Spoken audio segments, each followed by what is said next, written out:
Dr. Pepper, Dr. Pepper, right here. All the time in the world now. You're the boss.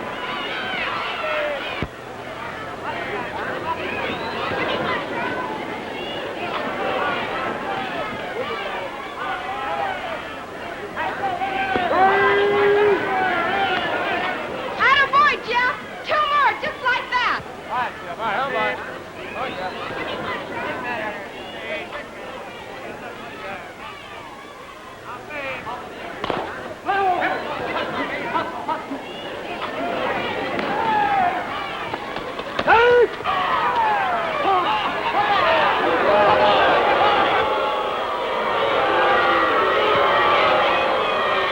What do you mean, though? You gotta throw them out. You can't talk them out. Are you blind? I'll buy your glasses. Tell him, Piper, don't you let him get away with it, the robber. You blind baboon.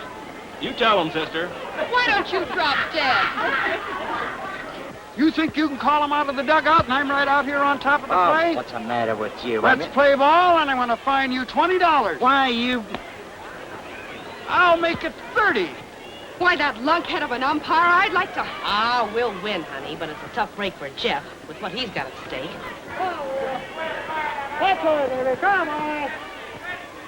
Hold on.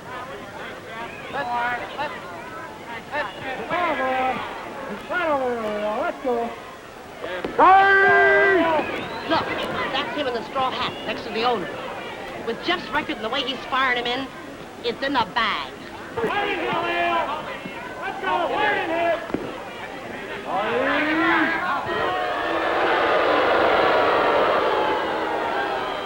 Now, what do you think a big league scout is doing here, sampling hot dogs? That's Benson, scout for the Yankees. Piper spotted him. They used to play together for the Tigers. Did your husband play in the big league? 2 seasons. But here we are, back in the bushes again. Let's go. Come on.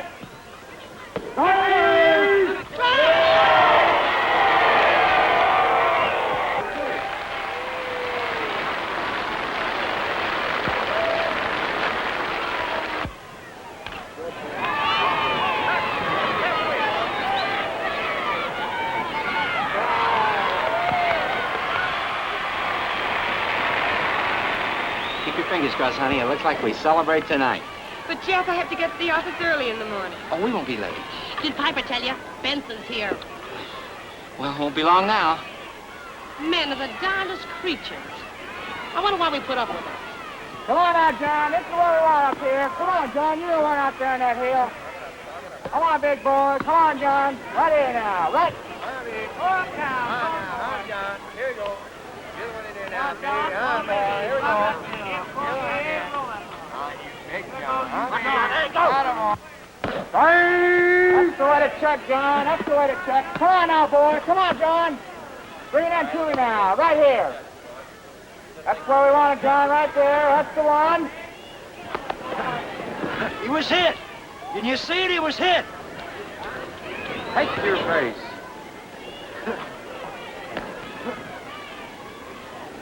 Boy. Ah, what you say? Yeah, boy. Ah, look at that man swing. Come boy. Ah, you couldn't pitch hay. You're a bum. Hi, babe. Hi, boy. Watch go here. Watch. Now, here we go.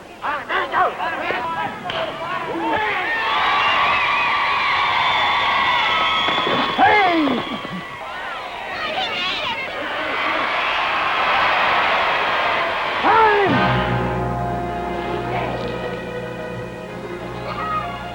Jeff, he's hurt.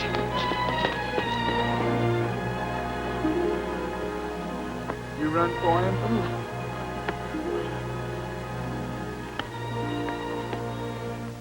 It would be his pitching arm.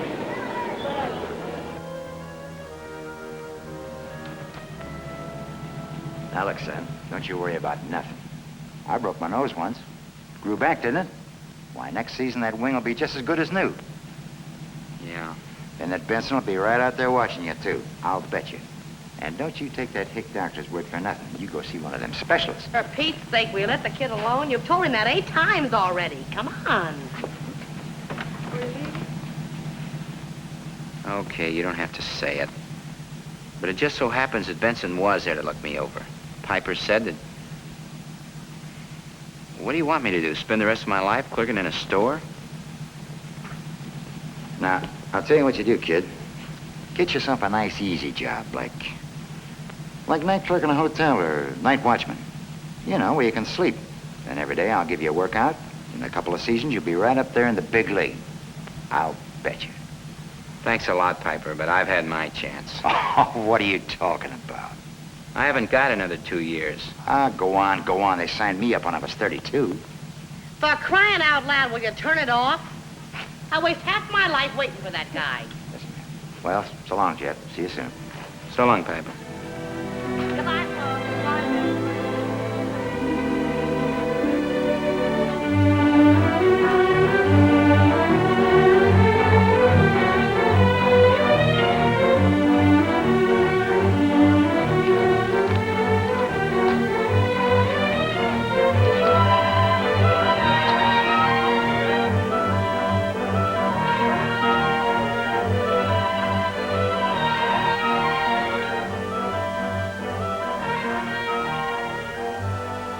Honey, what about the service station business?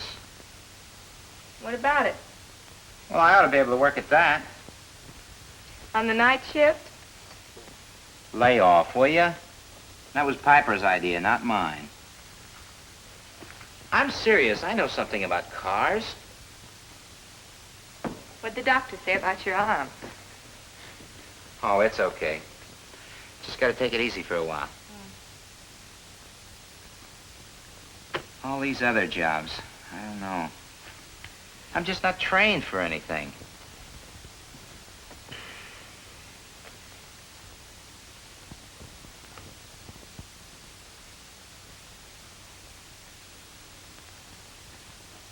Don't worry, it's just an exercise. Doctor told me to do it. Jeff, I want you to tell me the truth. What did the doctor say about you playing ball? I didn't ask him. Don't you think you should? I mean, before you play again? Baseball's for kids, remember? Oh, I didn't mean it like that. No, I didn't. God, but why do you think I am, anyway? Best I've had yet. Think I'd stand in your way? You can't quit now. Still kind of stiff. Untie this for me, will you? Oh, never mind. What are you gonna do? Gonna get me a job. Today.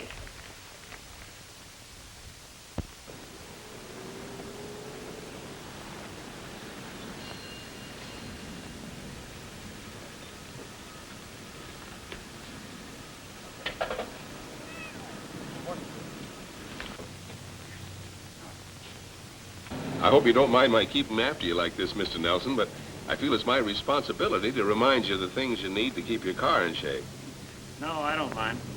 But I've been so busy lately, I just don't seem to find time for anything. I'll be glad to pick it up in the evening and have it ready any time you say. I hate to see you take chances. Be a mighty expensive proposition for you if that automatic transmission went bad. Well, I can't have it done tonight. Now, how about tomorrow night? Tomorrow will be all right. Thank you, Mr. Nelson. Bobby, don't forget to check that battery. I won't. I'm sure I can catch on pretty quick, Mr. Clark. After all, I do know something about cars. I spent 2 years in the motor pool in the Army. I don't know, Rollins. I was hoping to find somebody with service station experience. Wish I had a nickel for every Jeep and truck I've serviced. Had any selling experience at all? Oh, sure. I worked a lot in stores and things. Winters. Selling jobs. Winters? Yeah, I traveled a lot. Then there was 3 years in the Army, and, well, then I broke my arm. It's all right now. Well, what is it you're looking for? Another temporary job? Oh, no, sir. I'd like a steady job. That is, if there's a future in it. Well, there are plenty of opportunities in the service station business, if you're willing to work for them. As a helper? I don't want a helper. I want a salesman. You see, the only way my boys and I can make money in this business is by keeping our customers sold and selling them everything they need for their cars. Well, I'm sure I could do that all right. But, well, you see, sir, I'm married, and I gotta kind of look ahead. Well, now, look here, son. I'm not looking for cheap help. With the incentive plan I've got set up, my boys can make pretty good money. And I don't expect them to stay with me forever. If they've got the stuff and are willing to work and learn, I'm willing to train them so that someday they can have stations of their own. But you can't learn enough for that in a month or a year. Meanwhile, you can make pretty good money here. The more you make, the better I like it, because I'll be making money, too. When do I start? Well, tomorrow morning, 7:15. In the meanwhile, come in here a minute. Yes.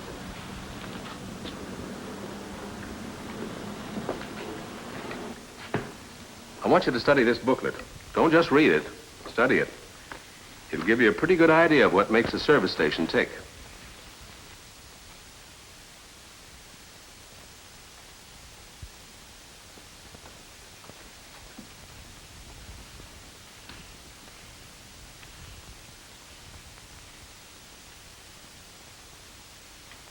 Thought you had to get up early. Uh-huh.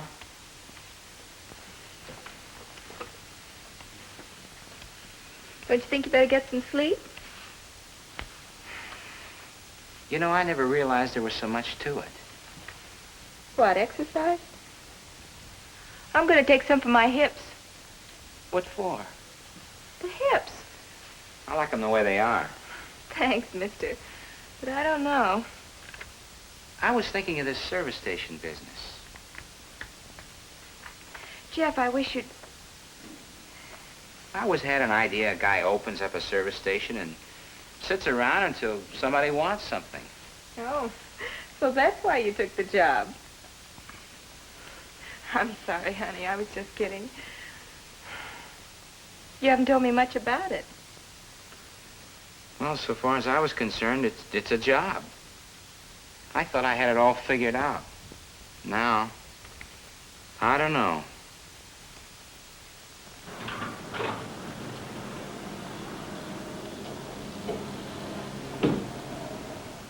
Check it all in water for you, sir? Yeah, I guess you better.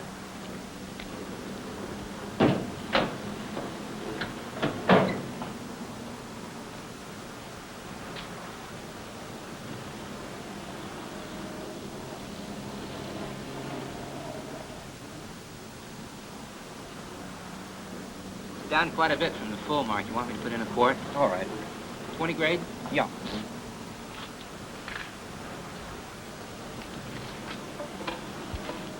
How are you today, Mr. Campbell? Yeah, fine, thanks. Mind if I check your door jam sticker? Not at all. I thought you were due for an oil change. As a matter of fact, I sent you a reminder card almost a week ago. That's so? I've been out of town. Guess my wife got it and just forgot to bring the car in. We can change it for you now if you've got a few minutes.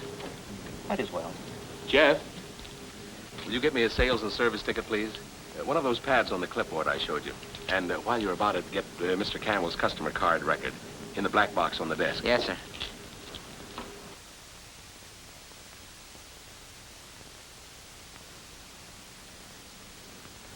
We'll have it ready for you right after lunch, Mr. Campbell. Fine. Want me to do those things? Think you can? That wheel pack's kind of tricky. I've done it before. Okay, but you better have Bobby stand by and check you. There's still some items might need attention. Thought I was doing something selling that quart of oil. I don't expect you to learn these things overnight, Jeff. But you want to remember, check the door jam sticker every time. If there's no sticker, ask the customer when he had his oil changed. If the oil is down, sure, he'll tell you to add a quart or 2 quarts. Then he'll put off changing his oil just that much longer. Chances are, if they need makeup oil, they've passed the drain period. There's no protection in putting good, clean oil in a crankcase that's filled with sludge, dirt, and water. You always want to look at it from the customer's angle. You're not selling them oil. You're selling protection. You're selling insurance, and mighty cheap insurance against breakdowns and expensive repair bills. It's good business for the customer, and it's good business for us. Never looked at it that way before. Oh, Bobby, let Jeff handle this one, but I want you to stand by, and you do the Texamatic check yourself. Jeff, never ask the customer if he wants you to check his oil and water. That's what you're here for. Get in the habit of saying, if you'll release your hood, I'll check your oil and water. Put it that way, and you'll get under the hood every time. Yes, sir.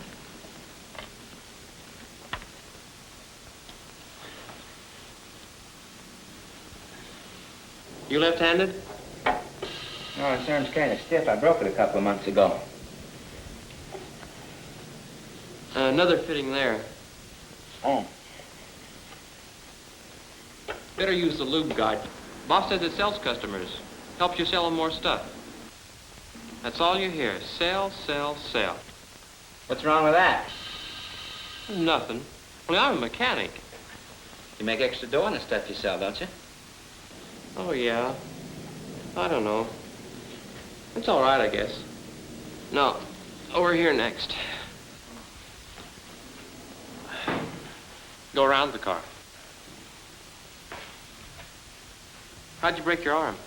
Playing ball. Softball? Hard ball. Where do you play? I played a lot of places. What'd you say your name was? Rollins. First name's Jeff. Say, you ain't the Rawls that used to pitch for Tucson. Uh-huh.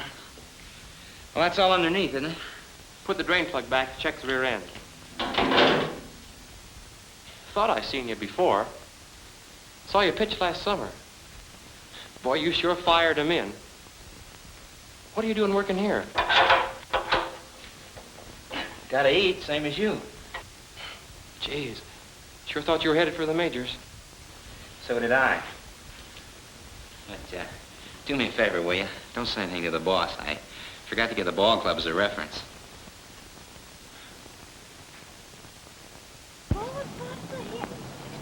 Let's go. All right, let's go, man. Let's rock that fast down. Kind of crowded, but it'll be all right, I guess. I've been taking those exercises, but my arm's still kind of stiff. I'll be okay. I bet you. Just needs a little limbering up, that's all. Hey, fellas.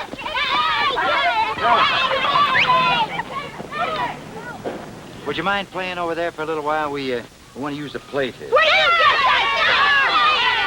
Wait a minute, one at a time. Go on. What do you do as I tell you? We want to pitch a few over the plate. Are you nuts? This is football season. Yeah. It doesn't matter. We don't need a plate. Come on, boys. It's our ball. I just take it kind of easy like, Jeff. Just toss it in nice and easy.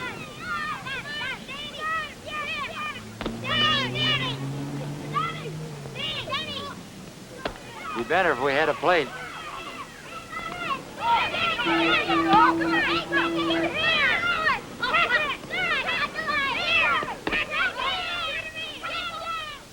What's the matter, kid? I don't know. Can't seem to follow through. The elbow doesn't... Hold your arm out. Hold it out straight like that. Well, maybe it isn't healed up yet. We're gonna see a doctor about that right now. We ain't taking no chances. Come on. The residual trauma is undoubtedly due to the type of fragmentation, some of which has undoubtedly pierced the periosteum. Fortunately, such foreign bodies usually become encased in a protective tissue, which confines the trauma to the area involved. Look, Doc, you ain't told us yet how quick you can play. And I'm coming to that. In this case, the excessive callus formation caused by the malalignment of the fragments restricts the area and the angle of rotation. I get it. Do you think it might clear up? Not appreciably. There have been cases where improvement has been noticed in 2 or 3 years. 2 or 3 years? Why, the kid's got to pitch next season. Isn't there some way it can be fixed up now? Like an operation? Sure, that's it. You can operate, can't you? I wouldn't advise it. You can use that arm well enough for all ordinary purposes. Look, Doc, this ain't no ordinary purpose. The kid's a great pitcher. I ought to know. I'm training him for the majors. Doc, if there's a chance, any chance of getting it back into shape, I want to do it. I've got to do it. You can always operate, of course, but there's no guarantee, and Operation is pretty expensive. I'll get the money. Some way. Look, I need some more oil filters. There's some more in the storeroom. Whose car are you working on? Mr. Riley's. Riley? You know, there's no trick to selling oil fillers the way you said to do it. Well, there's no trick selling anything people need if you tell them about it, ask them to buy. Say, Jeff, be sure and service the air cleaner. That one's been missed the last 3 times. I didn't say anything to him about it. Well, do it anyway. Tell him about it later. It's okay if you know your customer. All right.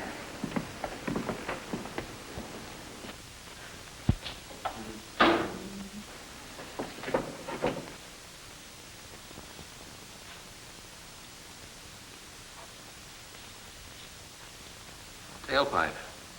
I got that. Son, you're doing fine. But you can still do a lot better. What do you mean? Well, you've been telling me you want to make more money. Let me show you something.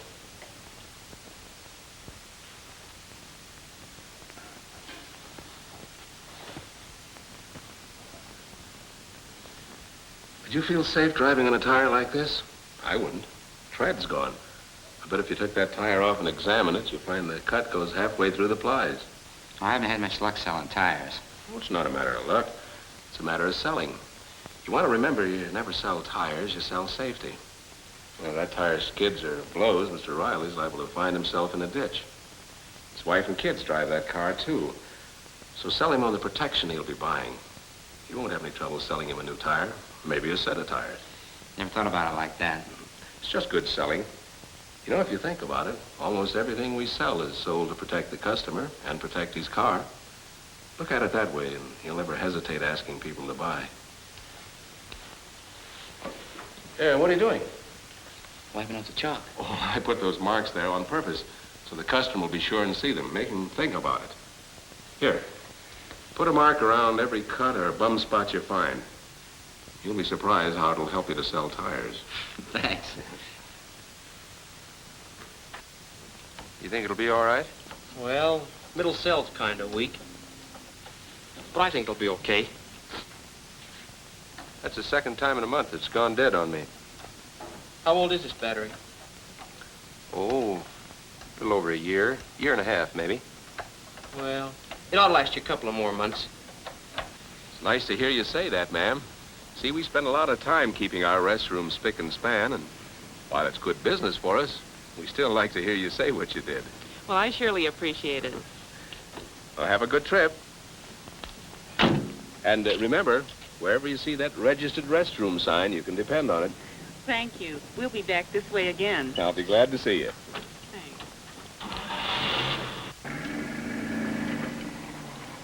What are you doing, Bobby? Tightening the fan belt so the generator will work properly. Did you test the battery? We just charged it. Didn't we charge this battery about 2 or 3 weeks ago? Yeah, but it went dead again. Lucky I was stopped on a hill. Well, if one of the cells is weak, it won't hold a charge for very long, especially with all the drain you put on it with a radio and other things. Well, that battery is less than a year and a half old. Ought to last at least another 6 months. Well, they usually do if they're taken care of. The way people neglect batteries and the amount of equipment they put on cars today, 16 months is about the average life.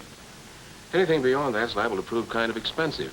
What with charging and rentals, then there's the inconvenience and loss of time to you when they go dead. You got to figure all that in. Yeah, that's so, but I just had this one charged. Ought to get some service out of it. Well, you might, but it's not very dependable. I'll be glad to give you an allowance on it. We've got some real heavy-duty batteries in stock that'll handle all your equipment. Let us put one of them in for you. And if you'll give us half a chance to take care of it, we'll see that you get a full 21-month service out of it. Well, what do they cost? Well, let's see. Well, yes, ma'am, we checked it all over for you. That's why I'm calling. Well, reason for that is the cables leading to the spark plugs are cracked, so the engine isn't firing the way it should. Well, they go bad and have to be replaced, same as a cord on your electric iron or your toaster. Yes, ma'am, I think that'll do it. Well, we put in all new spark plugs, but unless the ignition cables are replaced, it'll still miss. Well, let's see, that's 8 cylinders. That'll be $5.60. Yes, ma'am. Thank you, Mrs. Adams. Wish I could do that. Do what? Talk to people on the telephone, like you did just now. Why can't you? I don't know. Never know what to say. It's bad enough trying to sell people when they come in. When I have to talk on the telephone, I just... Let me ask you something. You know anything about cars? What do you think? Of course you do.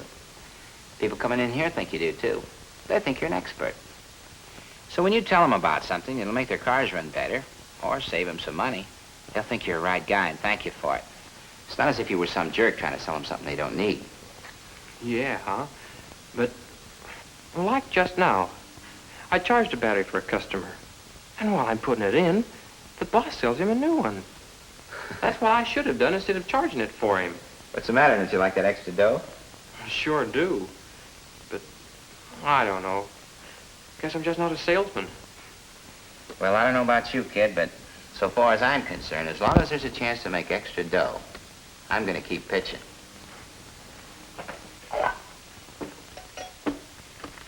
With the lineup they got, the Red Sox are a cinch to win. I'll bet you. What are you talking about? Stingle will make a monkey out of those guys. Oh, says you. Who are the Red Sox got that can hold a candle to Joe DiMaggio? What's the matter with Williams? Williams? Are you kidding? Look, when I was with the Tigers... Show me one guy on that team that'll come through in a clutch. Show you. Why don't you dames learn to keep your... Dames? Why, you let that jerk call you a dame? Anything. As long as I don't have to listen about when he played for the Tigers. And take off your hat. Yes, ma'am. If he was my husband, I'd... Well, he's not. Well, no, kids. No arguments, please. Dames, if you're such hot stuff, what are you doing back in the bushes? Now, let me tell you something. Oh, go jump in the lake. Now, Flo, don't get personal. I didn't mean you. You were the only player on the team. That lets me out, I guess. Say, I thought we were going to kick the gong around. Yeah. Yeah, what's the big occasion? Well, haven't you heard? He's in. Greetings. Having submitted yourself to the local board, Your neighbor. No. Well, it's been nice knowing you, Harry. You were a good boss. You kids are going with us. Oh, thanks a lot, May, but I don't think so. Not Oh, you gotta go. This is a big event. I'm springing tonight. Yeah, Piper's springing, and it isn't often that he does. Now you can put on your hat. Thanks. I'm sorry I can't go, kids, but I gotta open up in the morning. one evening Oh, ain't gonna great. hurt you. You ain't in training. No, but I gotta dig up those shekels, remember? Listen, Flo, don't take it so hard. Any chance you making it this season? No, I'm afraid it won't work that fast. But by summer, I ought to have the dough. Sure could use you this season. For Pete's sake, if we're going, let's go. That's Piper for you. Are you sure you don't want to go? Thanks, May. Some other time. Okay. Night, Peg. Night. So long, Peg. I'll send you a postcard. Good from luck, Tokyo. Harry. Night, Flo. Night, hon. Thanks for the suds. Night, Jeff. Night. So long, Jeff. Don't wait too long for that operation. I won't, thanks, Harry. Okay, we'll see And you. good luck.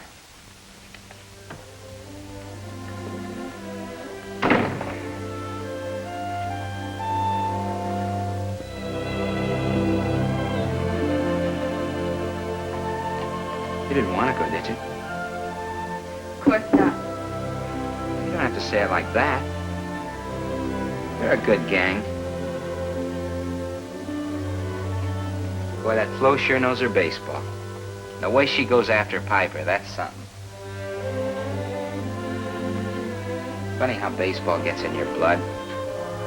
Now, you take Piper. What did Harry mean? What about? Why do you hide everything from me? Jeff, I can't go on like this. If I mean that little to you, why don't we just call it quits? Now, what do you want to say a thing like that for? Just because I didn't go for that fancy apartment you wanted to rent? I said I'd pay the difference. I'm getting a raise. Do you think I'd let you... Oh, gee, have a little patience, will you? Please, let me work it out my way. I'll make it up to you.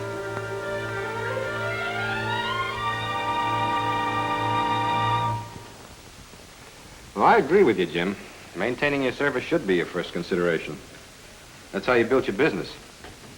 But with your experience, I shouldn't have to sell you on the importance of making it easy for people to buy. Listen, Dick. If conditions were different, I might go along with you. But you know how hard it is to find and train good men. You seem to have handled that pretty well. Well, the boys I have now do a pretty good service job. But when it comes to selling, I have to keep after them every minute. Oh, Jeff's catching on pretty fast. And I wouldn't want a better lubrication man than Bobby. But the kid's still afraid to tackle a tire or battery sale. You have a third man now, haven't you? Part-time. He's a good bit older than I'd like to have him, but I think he'll work out. And it's not a matter of additional help. You could easily operate a few hours longer with the men you have. I suppose I could, and I'd probably pick up some additional gallonage, but not enough to make it worthwhile. I know. I tried it for a few weeks. I remember when you did. But conditions changed, Jim. At that time, you didn't have the competition you have today. That Five Corner station, for example. They run 24 hours. Not that I'm suggesting round-the-clock operation for you, but you may have quite a number of customers that don't find it convenient to come in until after they've had their supper. If you're closed during those evening hours, you're liable to lose them to competition. Oh, you're talking about gasoline customers. No, not entirely. I'm talking about lubrication, too. You know a number of stations are advertising night lubrication service? Yeah, I know. They do that for two reasons. First, because a lot of people need their cars during the day and don't want to take the time to stop for service. And second, because they can get greater use out of their equipment. You've got a good lubrication ratio, Jim. Lots of times I've wondered how you can handle the lube jobs you do with one lift. Don't you find times when you have to rush them through or put your customers off? There have been days when I could use another lift. Well, you see, Jim, those extra 2 or 3 hours of night operation would enable you to handle the extra business without additional equipment. And it would also give you boys a chance to do the housekeeping at night. Leave the early morning hours free to handle customers. You say you've tried longer hours for a few weeks and found it didn't pay. Well, it really takes longer than that to prove whether it does or not. Give it a fair trial. Try it for 3 or 4 months and go after that additional lubrication business. From the experience of some of my other dealers, I know it'll pay off. Well, I'll think about it. Jeff, you know Dick Brooks. Sure. Hello, Dick. Hello, Jeff. Glad you could make that last dealer sales and service conference. Oh, I made it all right. Got a lot out of it, too. And I hope you can make the next one. So do I. Jeff, what would you think about keeping open a couple of hours later at night? Think it would get us any business? Oh, I don't know. Give us a better chance to work on follow-up. What about lining up lubrication business for those extra hours? Yeah, we could do that. Like that Mr. Billing stops for gas early mornings 2, 3 times a week. I've been trying to sell him a lube job, but he gets it done down there at his factory. If he could leave his car here at night, pick it up early in the morning, I think I could sell him. Well, how would you and the boys feel about it? We could take turns and stagger the shifts, of course. Be okay with me.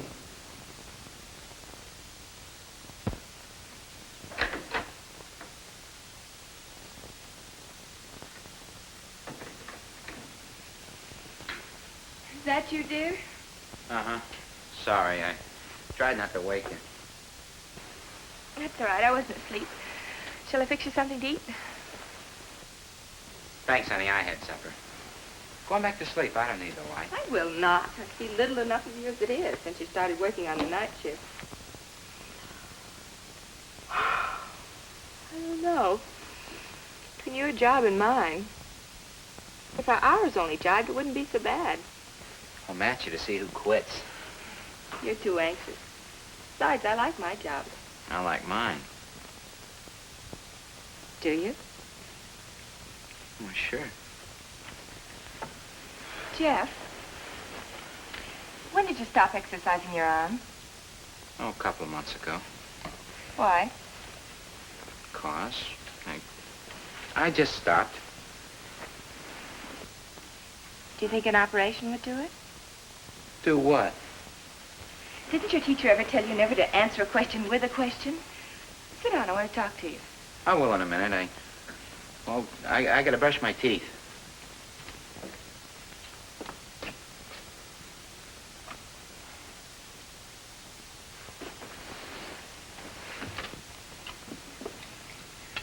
I said I want to talk to you. Go ahead and talk. You went to see Dr. Evans, didn't you? You did, I know you did.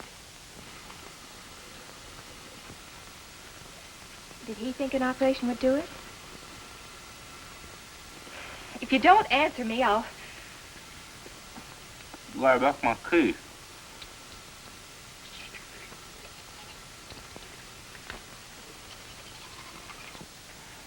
season starts in 2 months.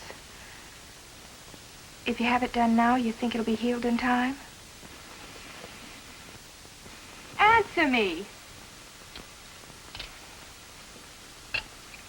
I know you've been hoarding up every penny for something. Is that what you've been saving for? An operation?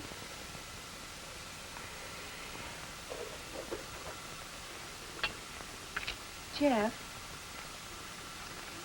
I know you think I wanted you to give up baseball, but I don't. Not really. You'll never be happy doing anything else. And I don't blame you. Everybody's entitled to a chance to do the things they really want to do. After all, it's not your fault you broke your arm just when you had your chance.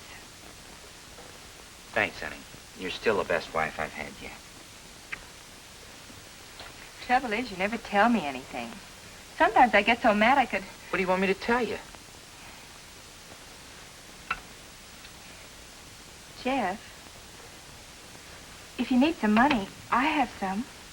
Okay, write me out a check for $1 million. You better make it $2 million. Please be serious. I have almost $400.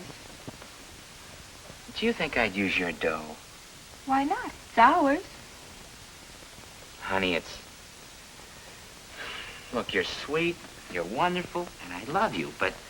Never mind about it.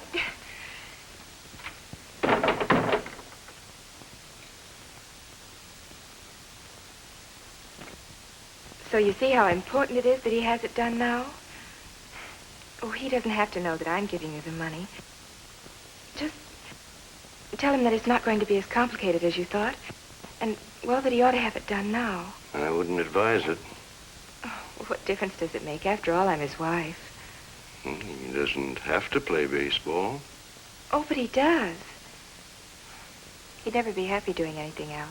I see. What's he doing now? He works in a service station. Oh, wow. Well, that's a good job. Of course it is. But it isn't what he wants to do. Ever since he was a little boy, baseball has been his life. Don't you understand? Mrs. Rawlins, it's sometimes hard to take. But we can't always do the things in life we want to do. But if he has this operation... He's a very fortunate boy, having you for a wife. I'm sure you'll help him forget his dream. You can check my diagnosis with another bone surgeon, of course. But in my opinion, surgery will never restore that elbow to its original condition.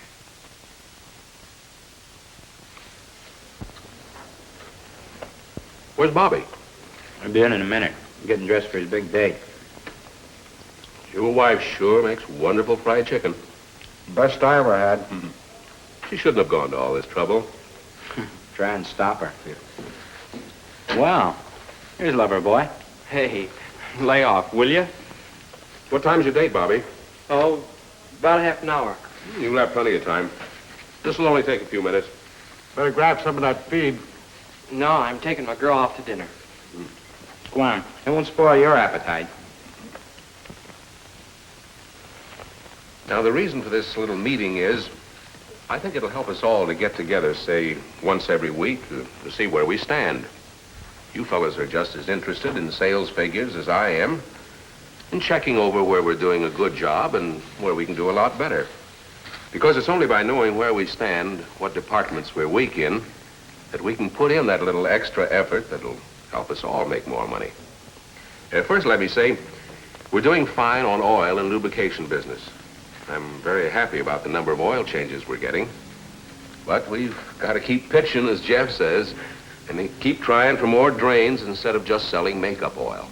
That night lubrication idea is sure helping out with our drains. Yes, it is. I'm glad we tried it. Well, it's the old story of getting them up on the lift. You know, the place where we're weakest is tires. Now, according to this Texaco profit computer, we should have sold $294.90 worth of tires, batteries, and accessories last month. Well, we didn't do anywhere near that. Jeff had some pretty nice sales. And Hank, for the time you've been here, you're doing all right. But what's the matter, Bobby? Still afraid to ask people to buy? No, it ain't that. It's just that... Well, I tried to sell a tire to Mr. McHenry today, and he was halfway out the driveway before I even got started. Well, what did you say to him? How would you like to buy a nice, fresh tire today? No. Tried to do it like you said. Oh, you've got to remember there's a time and a place for everything. If a customer's in a hurry, just wants gas, well, give it to him. Give him what service you can and get him out. But if you're servicing tires or have a car up on the lift, you've got all the time in the world to sell him. Remember, you don't sell tires, you sell safety. You're selling protection against blowouts. Mr. Barton stuck around while you did a lube job for him yesterday, didn't he? He watches you like a hawk.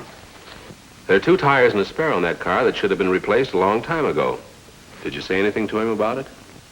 Jeez, I can't sell him tires. Well, why not? He values his life just the same as everybody else does.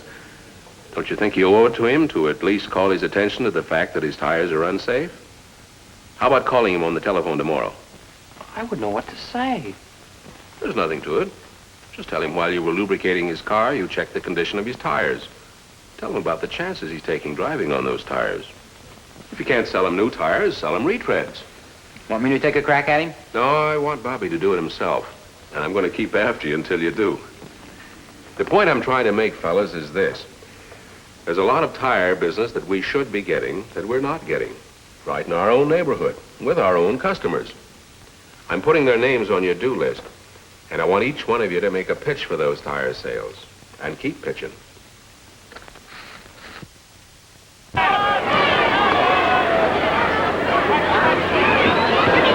you see that? Oh, brother. And he calls that a pitcher. Oh, lay off, will you, Flo? Why didn't he walk him? What's he trying to do? Give the game away? Why don't you go out there? I couldn't do any worse. Why don't Piper pull him out? Hey, Rollins, how come you're not out there? What'd you do, quit? No, I'm not playing this season. We sure could use you. Who's up, Mulcahy? Yeah. Oh, brother, this is murder. Look, tomorrow's game, you go sit in left field. What time are we supposed to be there? About 7. You sure you don't mind going? Oh, of course not. I'm dying to meet his wife. And those little kids he's always talking about. We're invited for dinner. Television after. No, you don't, Smarty. Aw, you and your fairy tale. Mommy said I could. There's a big game on. Pop wants to watch it too. Don't you, Pop? Tonight's my turn. Now, Mike, play fair. But gee whiz, tonight's the big game. Don't you think our guests should have the choice? What program would you like, Peggy? Oh, it really doesn't matter. You want to see the game, don't you, Mr. Jeff? No, Mike. No electioneering. Well, I think if it's your sister's turn. But why does she always have to look at fairy tales? Well, that's one problem we don't have yet. You have something to look forward to. Sit down, Peggy. Thank you. I wish you'd let me help you with the dishes. Nothing to it, really. I just put them in the washer. Smoke? No, thanks. I don't use it. Sit down, Jeff. Tuesday night's my night for television. Get a great kick out of the Texaco show. Sure does a selling job for us. A lot of customers talk about it. I often wonder, though, what people think when they hear all that about the service we give and then we slip up. Well, I don't mean our station particularly. Sure, we slip up once in a while, too, but at least we try to give good service and keep the place clean. Seems a shame, though, when you think about the money Texaco spends to bring people into our stations and then some sloppy guy or dirty restroom drives them out. We all suffer. Fine thing. You invite Jeff over to watch television, then you talk shop. Sorry, Jeff. It's a bad habit of mine. Last few weeks, I find myself doing the same thing. I'm glad you feel that way about it. Oh, sure. I like to take time off, go fishing, go on picnics with the kids. But I like the business, long hours and all. Why shouldn't I? It's paid off pretty well. It's brought me and my family the security I never thought I'd have.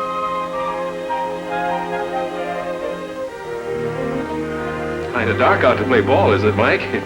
Just breaking in the new glove. Say, that's a nice glove. Look at it. You like baseball? Sure do.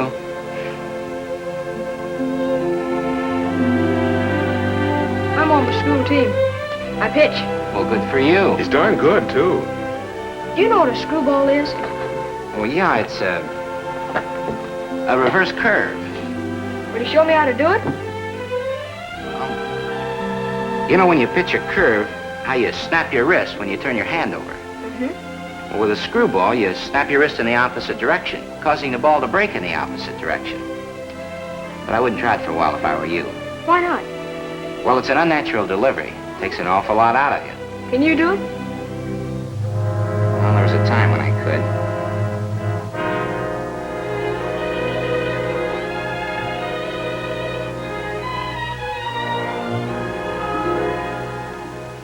How long's Miss Clark been in the service station business?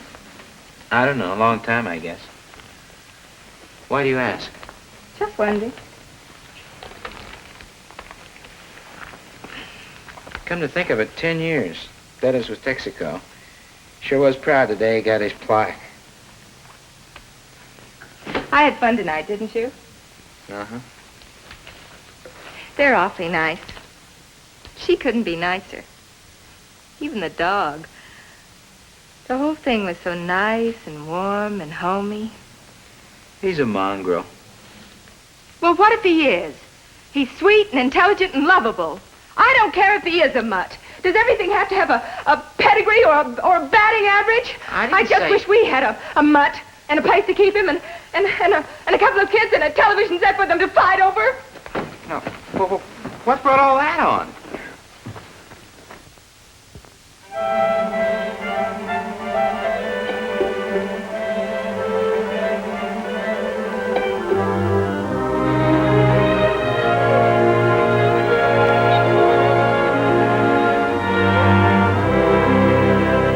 Sure you don't... Of course not. He's a good boy. I'm glad to see him get the chance. It's going to put you to the trouble of training a new man. Well, it's all part of the game. I have no complaint.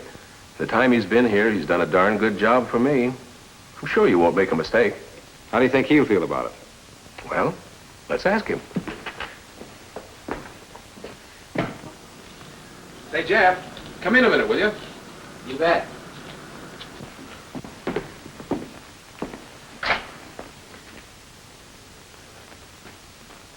How would you like a station of your own? Well, You know that new station we're building on Route 80, just the edge of town? I know where it is. We're looking for a good man to take it over. Jim's recommended you. What do you think about it? I don't know what to say. I sure appreciate it. Should be finished in about a month. Why don't you go out and take a look at it? I don't think I can handle it. Sure you can. It's a good location. You'll do fine there. But I haven't got that kind of money. Well, I think we can help you there. If you're interested, I'll take you down to the bank. I'm sure we can help you arrange a loan to get you started. Think it over, son. And talk it over with your wife. She's a pretty sensible girl. I'd like to. And thanks a lot.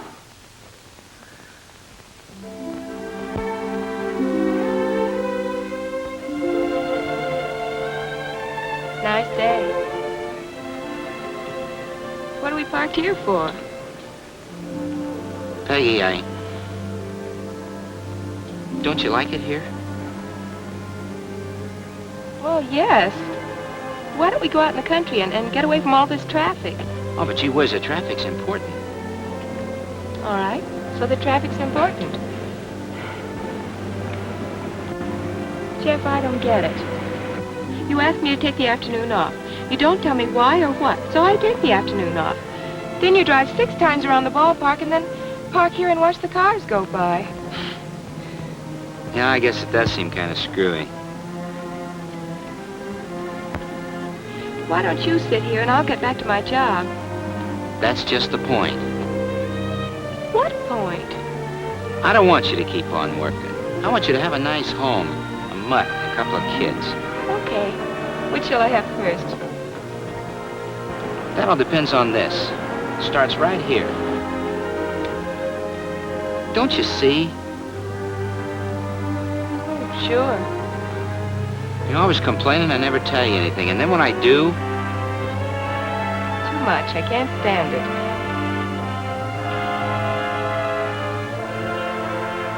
I'm not going to have the operation. What? I said I'm not going to have the operation. I don't know how to tell you this, but, Peg, I'm not the guy you married. No. You look like the same one. I'm not. The guy you married was a ball player, a good ball player. Ever since he pitched for junior high, he had only one ambition, to pitch in the big league. He wanted to be somebody. Somebody that someday you could be proud of. Now, all of a sudden, all I want is... I want to see my name over that door. I scrimped and worked and saved just to have an operation. Now I don't seem to want it. Maybe I'm a coward. Maybe I'm afraid I'll end up like a lot of other guys. Like Piper. Hey, these cars could mean that you could quit your job. We could have a nice place to live. We could have kids. And a mutt. No, not right away, of course. I'd have to pitch and keep pitching. But, Peg, this is a league I want to pitch in.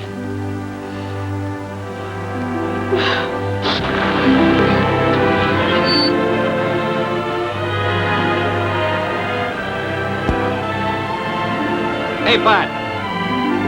Oh, Bud. Would you mind pulling up a little? We got to get this station finished. You bet.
Thanks, mister. Sure appreciate the lift.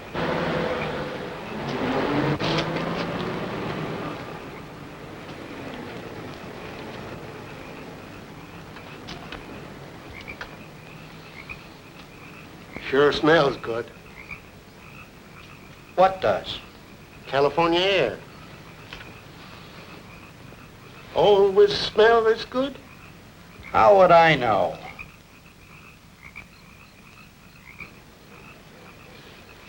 Live in California? New York. I come from the east, too. Ohio. In that jalopy? Shucks, no. Took buses most of the way. Saw places that I've been wanting to see all my life. What did you do? Run away from home? No. Did you? That's a joke. Get it? I gotta travel. But boy, when I get to be your age, I'll just sit home and let my kids bring in the dough. I get it. That's a joke, too.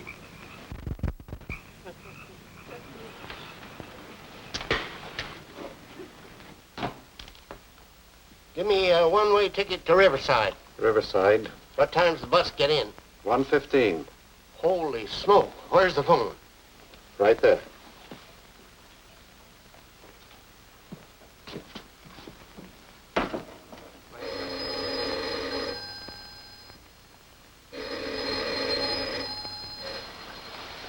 Steve. Steve. Wake up.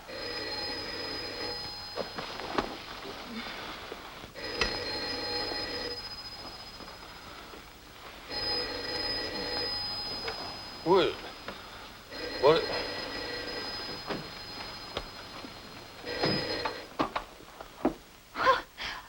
can't believe it. Oh, what are you doing there?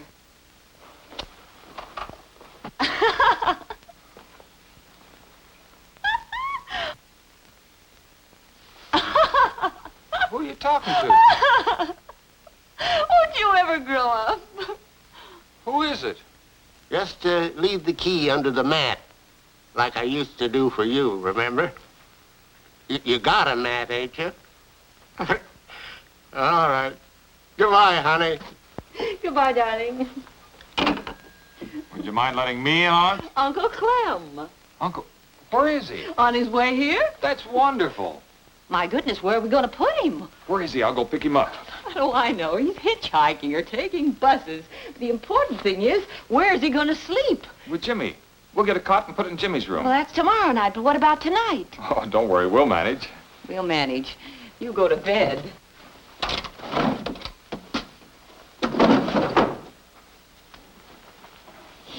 What? Here I've been worrying about him for months. All the time he's been sightseeing. On what? I thought he was broke. That's Uncle Clem. He's such a darling, but What'd he do? Work his way? what else? At his age? I can't wait to meet him. Well, don't tell him that. He's pretty touchy about his age. That isn't going to be very comfortable, but it'll have to do. Oh, why can't I sleep? Oh, that wouldn't work. Well, let's put Jimmy out here. But Steve, he might stay for 2 or 3 weeks. So what? It's a fine thing for you to say. After all he's done for you, he'll stay here just as long as he wants to stay. You're sweet. Go to bed. Shucks. You think I was going to get stuck back in the stock room? No, sir. When the boss got uppity, I got up and quit. With your Aunt Martha gone, there's nothing for me to hang around for. Well, I guess I better brush my teeth. Those I got left. I better get going. See you later. Remember, you're going to get a good long rest. Not me. Resting is for old folk. We're going to have trouble with you. You keep Jimmy out of mischief. That'll be something. Hey, can you play baseball? Can I play baseball? No, your mom says we can't do any betting. Oh, come on, just one. You can't hit it anyway. No, we better not. Oh, come on, you can't hit it. I'll bet you. Here's the plate. You couldn't hit this drop ball even if you could hit. I'll show you.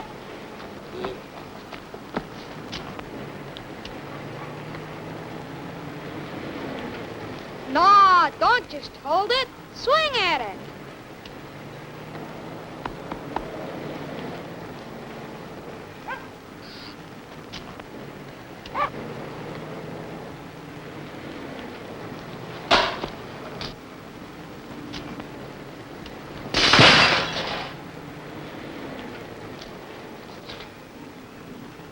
You idiot.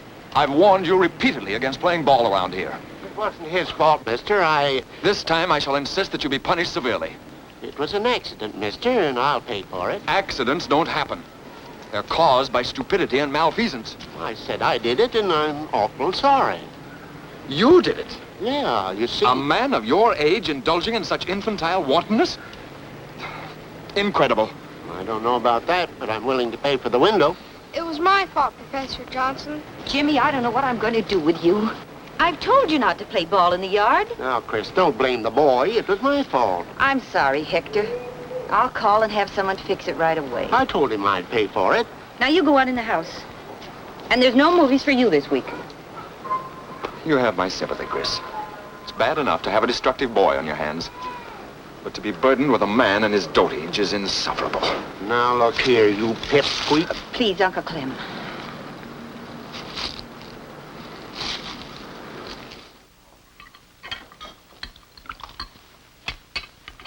More coffee? Thanks. Seems like all I do is sit around and eat and then sit around and eat some more. What's the matter? Don't you like staying with us? Never been happier. Kind of home and kind of folks that I've been dreaming about all my life. What are you complaining about? Think I'm going to keep sponging on you folks for the rest of my life? Oh, I sponged on you most of my life. Well, that was different. Not a bit. You just enjoy the sunshine. And if you got any complaints about the food or the service, take it up with the management. I gotta run now. See you later. Bye, dear. Wait. I'm going with you. Where are you headed? I'm going to work. Now, what have you done? Gone and got yourself a job? Well, not exactly. There was no need for you to do that. Steve, you've got a mighty fine little enterprise. Your own boss, fine growing business. Well, I thought so too till the past few months, but it sure fell off lately. Well, couldn't I kind of lend a hand down to your place? I could wait on trade. Oh, I appreciate it, Uncle Clem, but right now there's not enough business to keep the boys I've got busy. Well, couldn't I... there must be something I can do. Well, come along if you want to. I'll be with you in 2 shakes of a lamb's tail. Thanks, Steve. It'll mean an awful lot to him.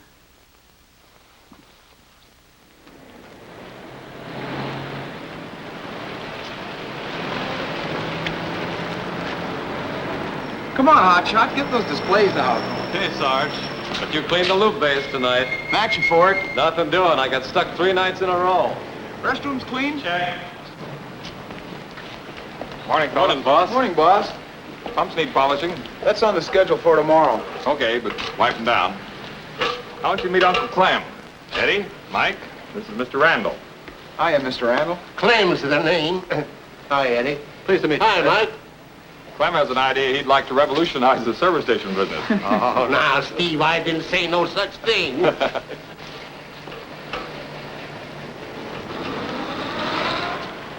Morning, Miss Wilson.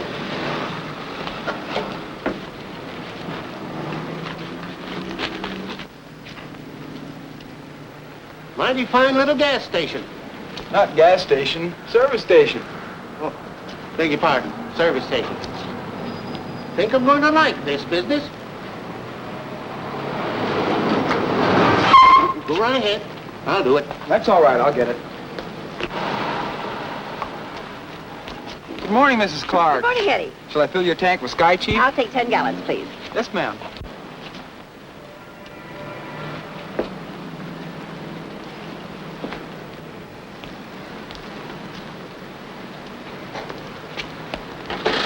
Where's your watering can? We don't use cans. The water bib's right there.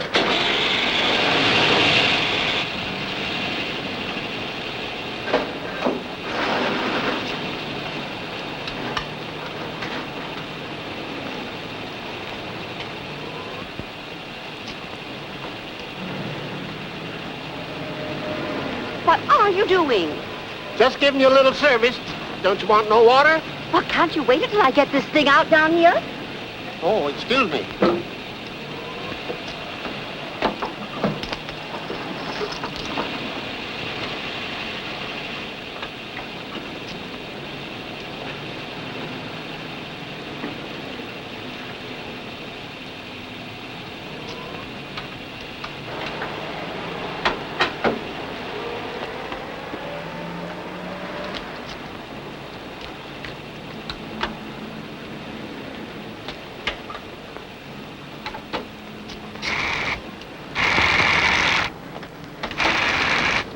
Well, of all things. You clumsy. Sorry, ma'am. It kind of surprised me. I just had the car washed. Now look what you've done. What goes? Well, I was just trying to, I'm sorry, Mrs. Clark. I'll have your car polished for you in a jiffy. You wait for me in the office, Clem. Eddie, get me a clean chamois. I'm surprised at you, Mr. Lowry, having such clumsy help around here. He was just trying to help out, Mrs. Clark. I won't have a man like that touch my car. I can assure you it won't happen again.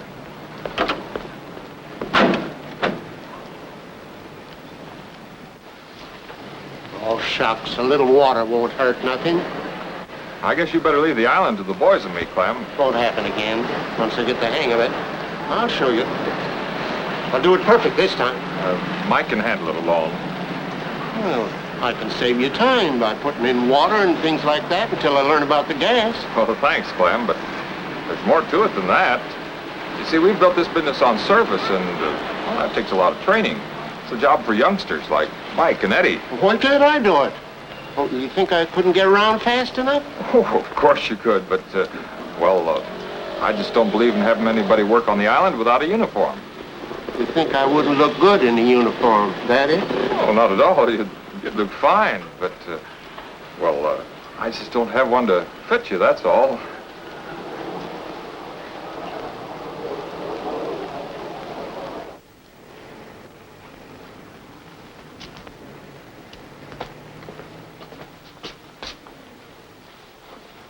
You'll rub a hole in those mats, Clem. Won't hurt to have them clean. Seen today's paper? Nope. Here, sit down and relax.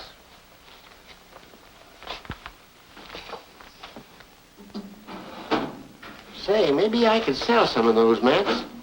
How are you going to do that? Why, just go out and ask folks to buy them. I'm afraid that won't work. Well, they wear out, don't they? Sure, but when people need them, they'll come in and ask for them. Boy, if there's one part of this job I hate, it's this paperwork. What you doing? Trying to find out where I stand. I never did like pushing a pencil. Now, with all these records and taxes, it's enough to drive a guy nuts. How about letting me do it?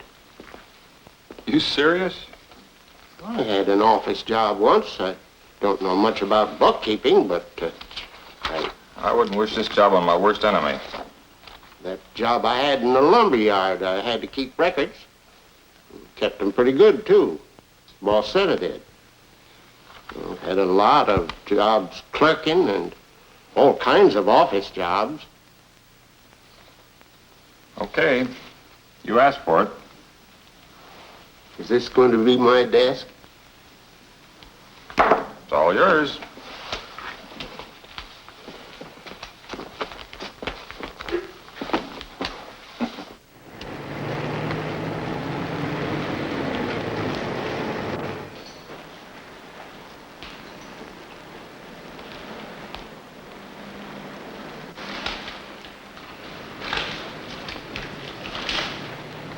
Thought you'd gone home. I did. Had my supper. Don't you like staying at Steve's? Sure do. They're fine folks. That professor come over to spoil the evening. Professor Johnson? Uh-huh. See what you need. Say, Eddie, I've been meaning to ask you, why does Steve keep all of these sales tickets?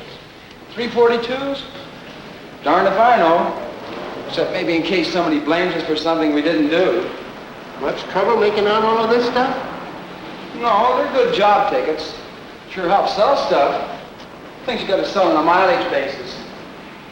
Boy, the place I worked at last year did a job with them. How was that? Oh, they kept a record of every customer's car and what they sold them. You'd have thought it was a Bible the way the boss kept stunning them all the time. Boy, what an operator he was. Did it bring him in any business? Bring him business? Did more oil drains and lube jobs in a day than we do in a whole week. Do you make any money out of them things? Oh, sure do. One thing helps to sell the other. Once you get them up in the lift, you can sell them a lot of other things, too. Will you show me how to do it? Do what? Make out them customer records. Oh, have a heart, will you? I got a date. I'll help you with the housekeeping. Oh, just a minute. I don't know much about keeping records. Say, did Steve say for you to... No. In fact, I'd like to do it on the quiet like. Nothing doing. I'll do as much for you sometime. Steve's a nice guy, but he can get awful sore. If he wanted you to do him, he'd have told you himself. Eddie, I had never asked a favor of anybody. But if you show me how to make out them records, it'll mean an awful lot to me. Well, I'll show you what I know, but it ain't much. Thanks, Eddie.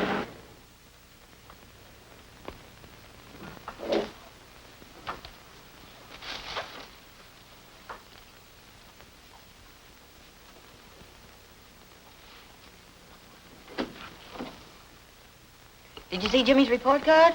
It was wonderful. Wasn't it, darling? 2 A's and the rest B's. Good boy. Well, Uncle Clem. Well, I hardly recognized you. How do I look? Hot dog, that's snazzy. You look wonderful. Come on, sit down here and I'll get you breakfast. Now I'm all set for waiting on trade.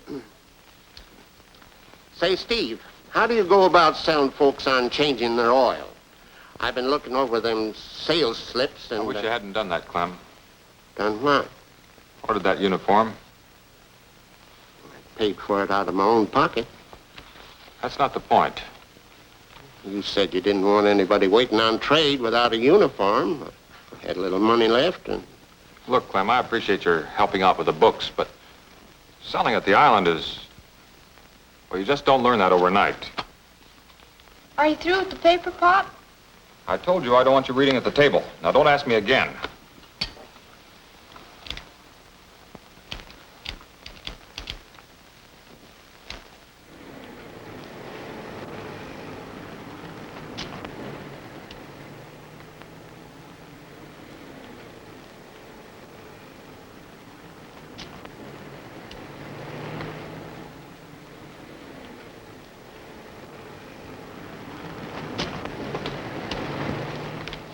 Say, Eddie. Yeah? Did you find any of those postcards? Uh-huh. Stuck them back in the cabinet.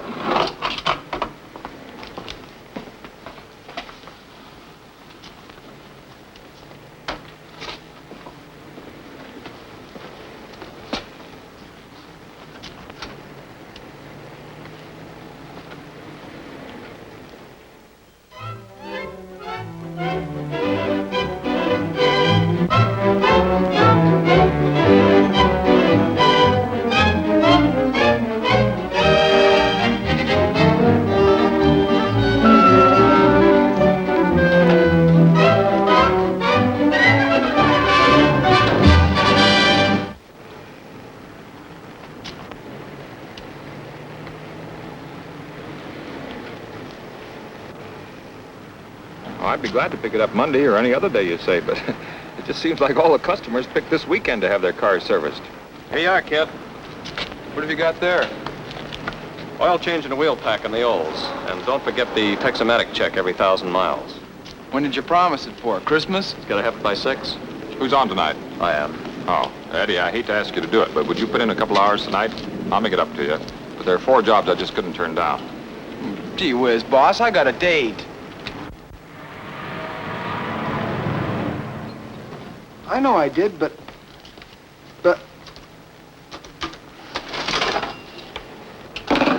nuts.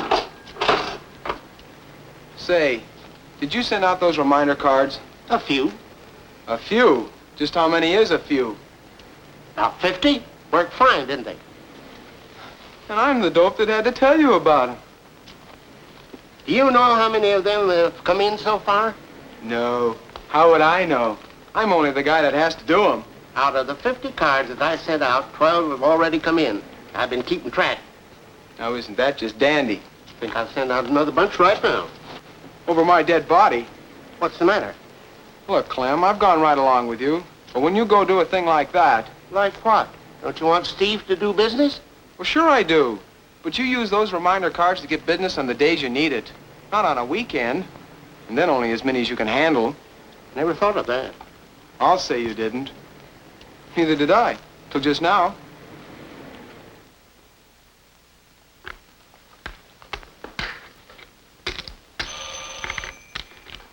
I'll answer it.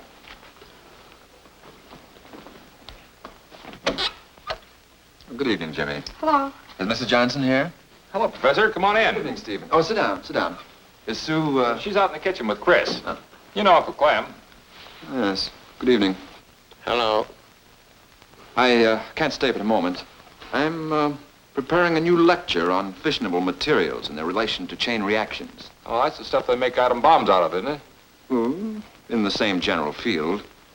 However, in this paper, I'm disclosing, for the first time, that the present concept is, in fact, not a concept, but an empirical precept, which is totally inconclusive. You're way over my head. Well, I must admit, it is rather startling. Oh, Hector, Chris showed me how to make the most wonderful fudge. It's yummy. Your choice of adjectives, my dear, is deplorable. There is no such word as yummy. I resent that. You haven't tasted it yet. Can I have some, Mom? Please? Sure. Don't make a pig of yourself. My dear Susan, if you just take the trouble to read any book on the so-called culinary arts, you'd find that cooking is merely a matter of time and temperature. Some fudge? You betcha. I know it's yummy. Science has proved recently that all gastric disturbances are attributable to what's so maudlinly alluded to as home cooking. Oh, come, Hector. I've seen you pack away a lot of home cooking. That's beside the point. The longevity of our present generation is proof positive of the abysmal ignorance, gastronomically speaking, of our forebears. Uncle Clem, something I can get for you? Thanks, honey. If you'll excuse me, I'm going to bed. Maybe I'll dream about some of that home cooking your Aunt Martha used to do. She didn't have to read no books on temperatures, astronomically speaking.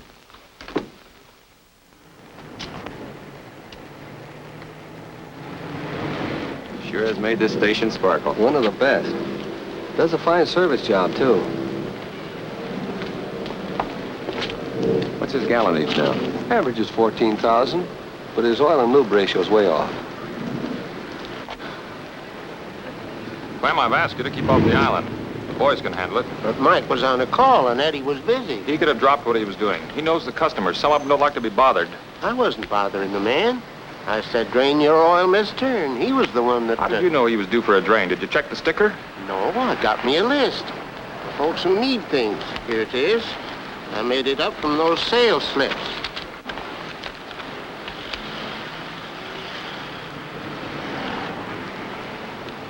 Nice to see you again, Steve. I brought you those 338s. What 338s?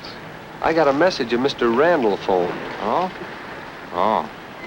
Clem, did you ask for some 338 cards? Huh? That them reminder cards? That's right, I guess I did. Well, here you are, Mr. Randall. You got enough S75s? Huh? What are they? Customer card records. Oh, sure. Excuse me a minute. You gents from Texaco? That's right. I'm Jack Bowen, the salesman. Pleased to meet you.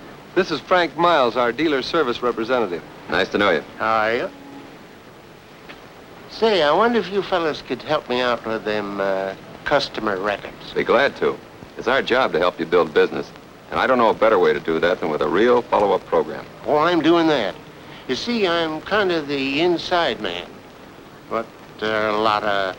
I wonder if you could spare me a couple of minutes. You bet.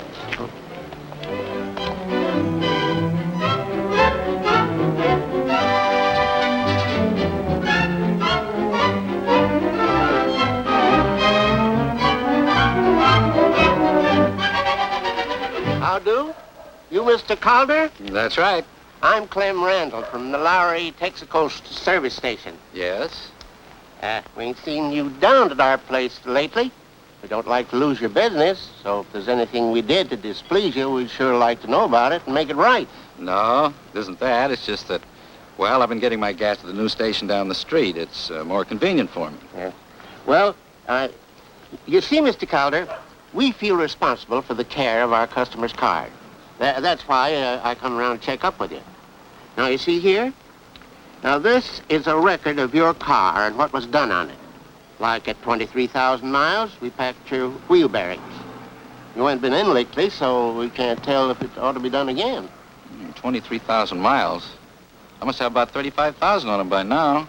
Most people overlook things like that. That's why we make it our business to check up on them. We don't guess at it either. No, sir. Not with these customer records. Sure like to have you back with us.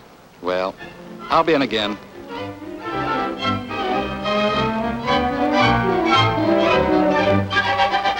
Yes, ma'am, with these cards, we don't do any guessing. We just keep after you to let us take care of those things. And that way, we save you money on repair bills. So you don't need to do any worrying. That's our responsibility, Mrs. Little. Part of our service.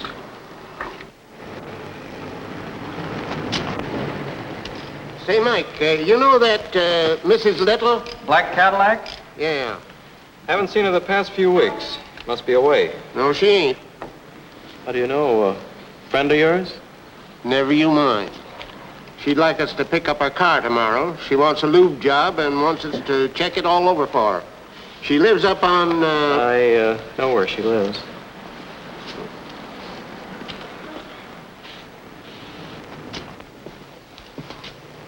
Find somebody to play chess with? No, just chatting with the neighbors.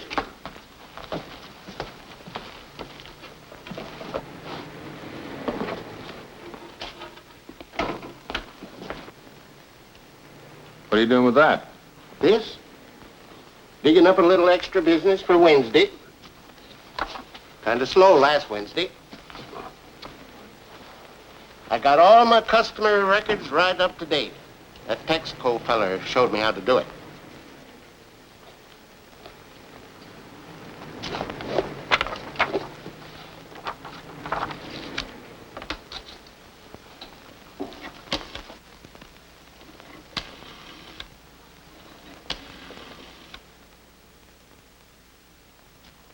Hello?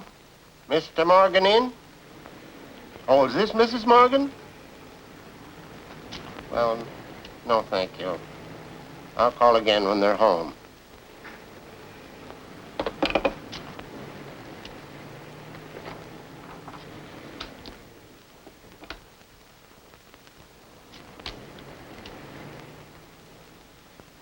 Hello, Mrs. Selden?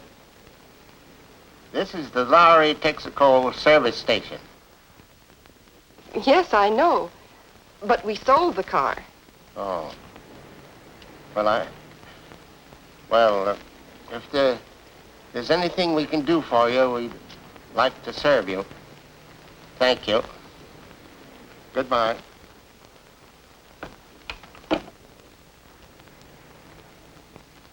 Look, Clem, I'd rather you wouldn't do that. Huh? Here I'm trying to figure out ways to cut expenses, and you go running up the phone bills. We're on limited service. But if it brings you in business. Yes, if. You see for yourself. I got quite a few folks to come in that way. Mm-hmm. If you add up all the time, postage, and phone calls, I don't believe in it. That Texaco fellow told me it was the cheapest way to get business. I don't care what he told you. I'm not going to have you wasting my time and money.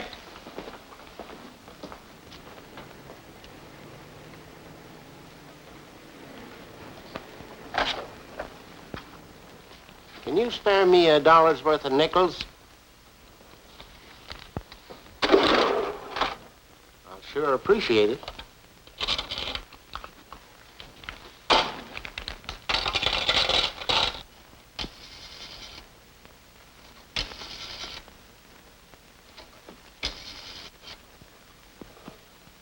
Right after this one, I'll let you use it.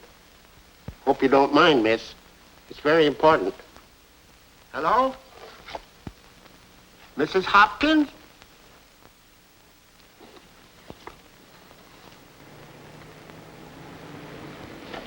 Fill it with Sky, Chief?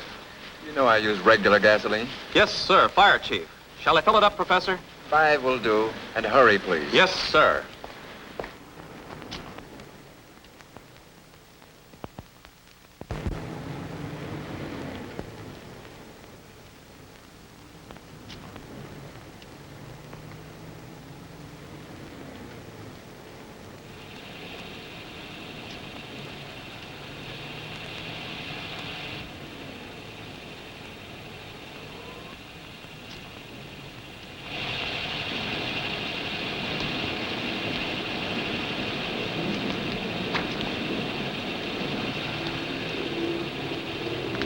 How do you do, Professor? Hello. Just happened to run across your card and... What card? Well, like this. It's what we call a customer's record card. We keep them Well, what about it? Well, according to this record, you ain't had your oil changed for a long time. Very enlightening. We kind of feel it's our duty to remind customers to have their oil changed because it's mighty cheap insurance, cheapest that you can get. What with all the dirt and stuff that gets into your oil, unless it's changed regular, you're liable to have trouble. It might be expensive. See here, old boy. You don't think I'm gullible enough to believe that bunkum, do you? Everybody knows that you ought to change your oil every 1,000 miles. Come, old boy. Do you realize you're propagating one of the worst frauds ever perpetrated upon a deluded populace? This necessity for changing lubricants is a myth. A mere myth created by the oil industry. Oh, I don't think... You don't think. For your information, you're talking to someone who has delved into the subject of petroleum. Made quite a study of it, in fact. The hydrocarbon molecule of which petroleum is comprised is, in my opinion, practically indestructible. Well, I don't know much about them molecules, but changing oil is mighty cheap insurance. Propaganda. Sheer propaganda to boost sales. Well, as long as you're a customer, I don't want to argue with you, but... You? Argue with me? Hello, Professor. Hello, Stephen. Mike, stop fooling with those tires. I told you I was in a rush. Come on, Mike, snap it up. And as for you, old boy, I'll thank you not to attempt any more of that chicanery on me. What do you mean, Professor? Precisely what I said. Oh, now I'm late for my lecture. Good day, Stephen. You may charge me for the gasoline. I was only trying to... I don't care what you were trying to do. If you can't stop bothering my customers, I'd rather you wouldn't come near the station at all.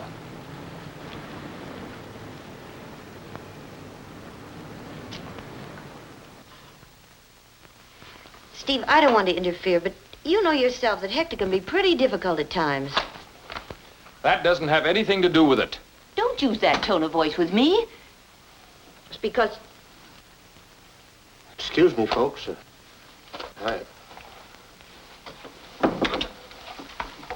I was just going to my room.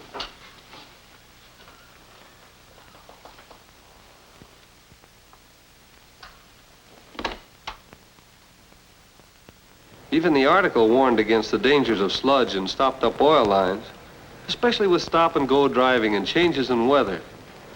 That's why changing oil every 1,000 miles is such cheap insurance. That's what I tried to tell the professor. But maybe I didn't have the story just right. Here's the whole story. Right here on the can. Cleans as it lubricates. Protects against wear and corrosion. Protects engine from rust. Prolongs engine life. Quick starts in cold weather and heavy-duty performance.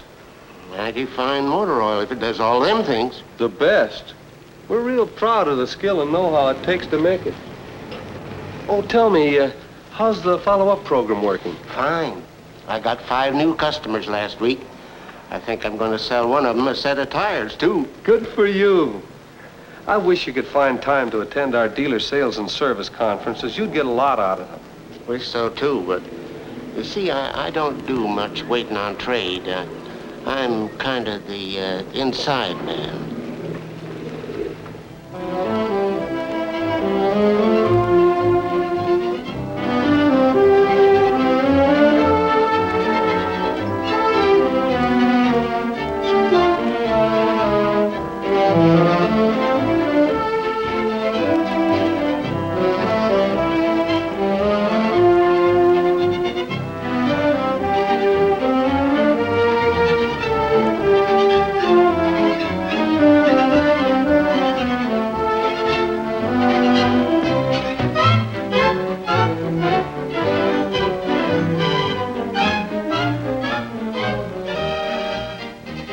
Just dropped by to see if you folks made up your mind about that set of tires.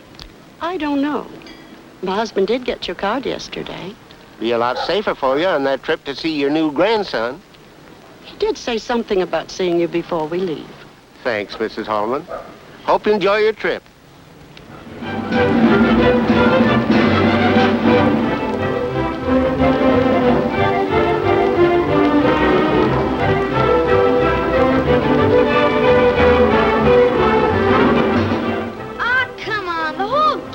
Going. No, can't. Why not? Can't, I tell you. Come on, we're gonna miss the sideshow. Go ahead, fellas. I'll see it next year.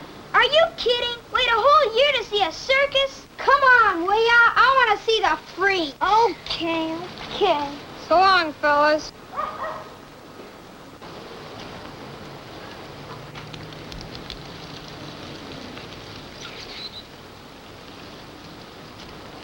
Want to play catch? No. How about some checkers?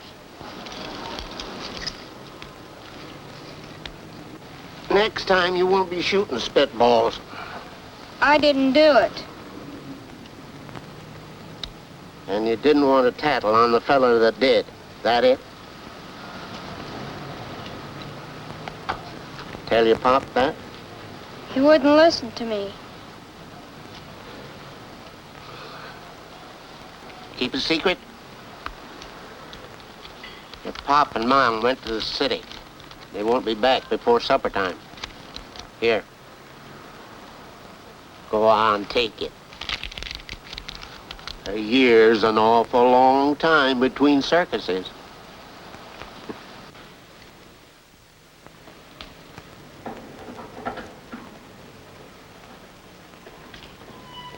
Oh, I don't think I'll wait. Will it be ready around 7? You bet. Oh, Miss Anderson, been having any more trouble with that battery? Well, it just doesn't charge like it should. Would you check the generator, please? I'm pretty sure it's not the generator. I checked it last week. Yeah, on the 16th, according to my records. What with having it charged a couple of times and the rentals, it seems to me that you'd save money by getting a new one.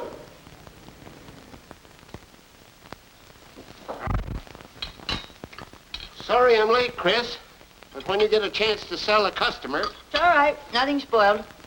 I'll get you soup. Just sold a $16 battery. Eddie and me. Feller I've been keeping after. I see. Oh, I only sent him a couple of postcards. Didn't go phoning or anything. Waited till he come in.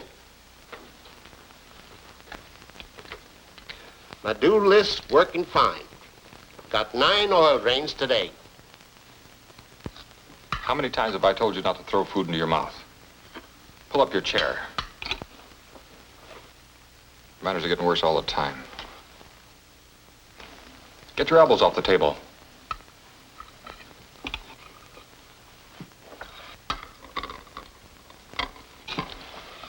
Oh, for Pete's. I didn't mean to do it, Pop. Honest. It's all right, Jimmy. I was going to put it in the wash anyway. You don't pay attention to anything you're told.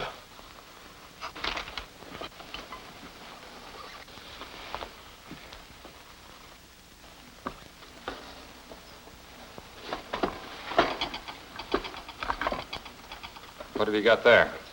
It's just a balloon. Now give it to me. I said give it to me.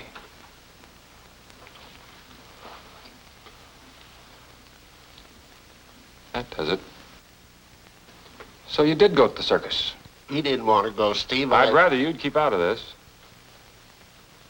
Where did you get the money? Answer me. Steve, I told you to keep out of this. Answer me. Please, Steve. Would you mind your own business? Answer me. You took the money out of the pantry, didn't you? No, Pop. Honest, I didn't. Where did you get it? I gave it to him. You did? I'm sorry, Steve. I guess I've done wrong again, but all the other kids was going and... You knew I told him he couldn't go. Oh, Steve, so what if he did? It's not bad enough to have you interfering at the station. You have the gall to interfere with my family. I didn't know I was interfering. Well, you are, and I'm fed up with it. You're not being fair, Steve. I'll not have him or anybody else arguing with my customers. It was only that once that I... Yes, and what happened? Hector hasn't been back to the station since. I'm going to run my affairs my way or else. Steve, you're making a mountain out of a molehill. Oh, I am I? Turning my own son against me is a molehill, is it? Go to your room.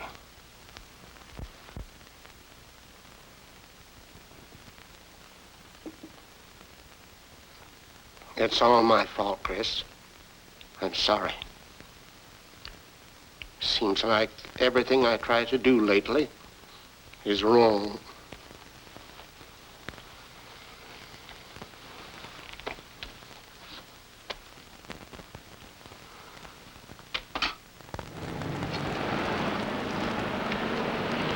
Right up to level, sir. Aren't you about due for an oil change? Had it changed the other day in Ventura. You did? I thought you were about due for a change.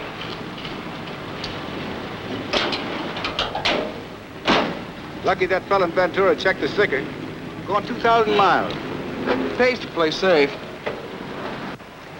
How about a lube job? Must be overdue for that, too. Well, had he done the same time? I see. Well, that's $2 even. Here you are. Thank you.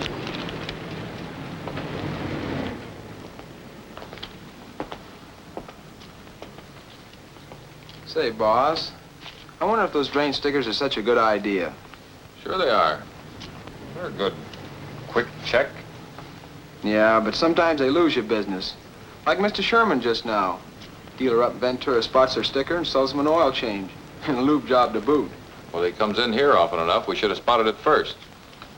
That's so. Yet when the old gent used to send out the reminder cards, we did a lot better. Sold a lot more oil. Here's the word. You want to take on the job? I don't mind. If Mike will do the housekeeping. Mm-hmm. Heard from the old gent? Chris did. He's living down at Long Beach now. A lot of folks his own age there. It's better all around. You know, I sure miss the old boy. Customers do, too. They keep asking for him. Have you checked the restrooms?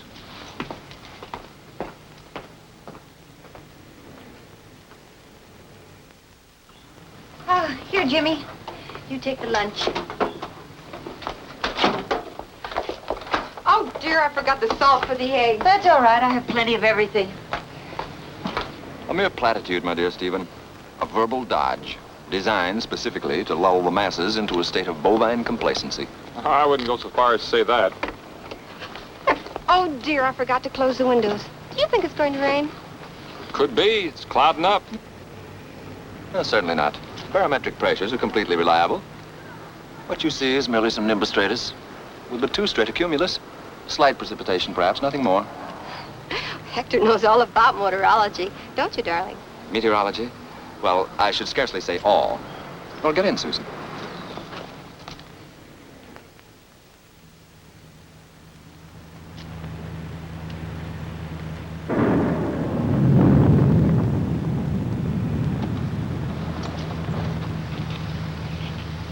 Jimmy, can't you wait until we get there? I'm hungry. Hector, don't you think we could go to Meadow Lake instead? It's closer. Certainly not. This place I'm taking you to is quite an historic site. In 1872, no, I believe it was in 1873. I said don't. General Stockton, doubtless you've heard of him. Sue, would you put that window up? Rain's coming in. Maybe we'd better go to Meadow Lake at that. The sky looks pretty black. Nonsense. It's just as I predicted. A slight precipitation, nothing more.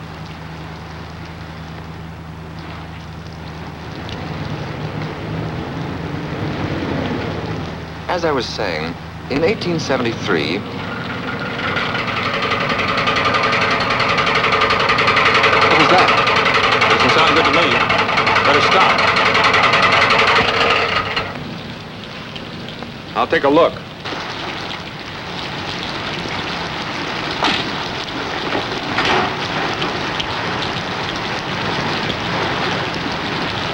Just step on the starter.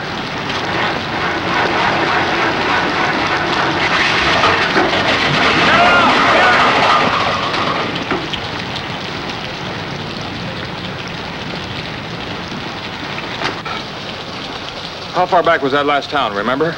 What is it? Sounds like a burnt-out bearing to me. We better find a garage. You wait here. Steve, you can't walk in that rain. You'll get drenched. Oh, this is ridiculous. Shut it off! You want to ruin your engine? I'll hold you responsible for this, old man. Didn't you check my car over just the other day? Well, I gave you a lube job, sure, but... Could a burned-out bearing be caused by old oil? It sure could. All the dirt and stuff that gets into the oil must have plugged up an oil line.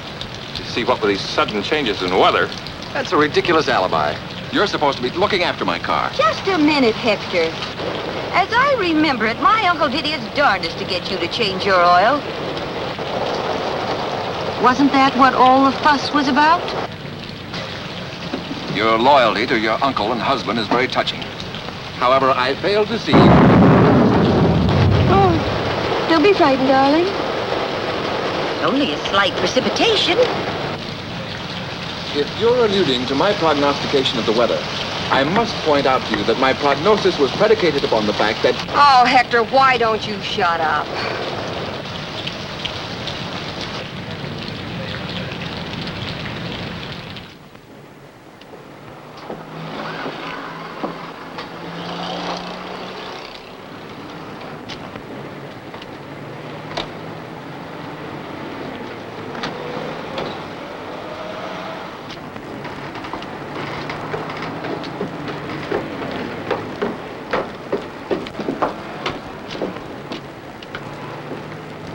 Excuse me, but is Mr. Randall, Clem Randall around?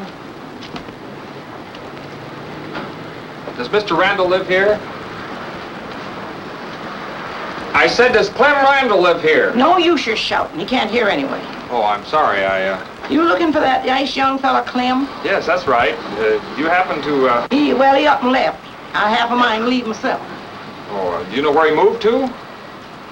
Might. Ophelia! Ophelia!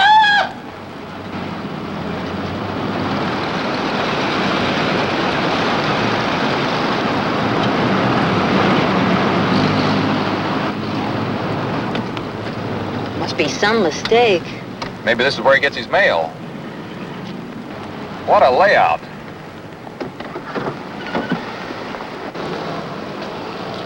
Afternoon, can I help you? Mighty fine station you've got here. Thank you. Say, do you happen to know an old gent by the name of Randall? They gave us this address. Clem Randall? You bet he's... There he is! Did you examine that tire? Hey, Uncle Clem! What are you doing here? We came to get you. Pop and Mom are here. Well, it's good to see you. Here, have a lollipop. Gee, thanks. Best man I've had in years. He's my uncle. That is my wife's uncle. I'm a Texaco dealer, too. Clem used to help out at my place. That's so? That where you learned about follow-up? Well, yes, I guess so. He certainly helped build up my oil sales. Does a good job on TBA, too. Now, I'm not going to listen to any such nonsense. What do you think we came down here for? Thanks, honey. But I got a good job here, and... Steve wants you back at the station. He needs you. We all do. Say, where did you dream up that do list? Do list? It's a swell idea. Between that and his outside selling, we're sure getting results. Oh, yeah. It works all right. No, it's better this way. I'll come visit you on my days off. Hello, Clem. Good to see you, Steve. I shouldn't even talk to you, running out on us that way. How are things doing? Oh, all right. Thanks to you. He's being stubborn again. Doesn't love us anymore. Oh, now, don't say that, honey. Why, you're the only folks I got. But I got my job here, and... I need you, Clem. We all do. Excuse me, folks. We can't miss any oil drains.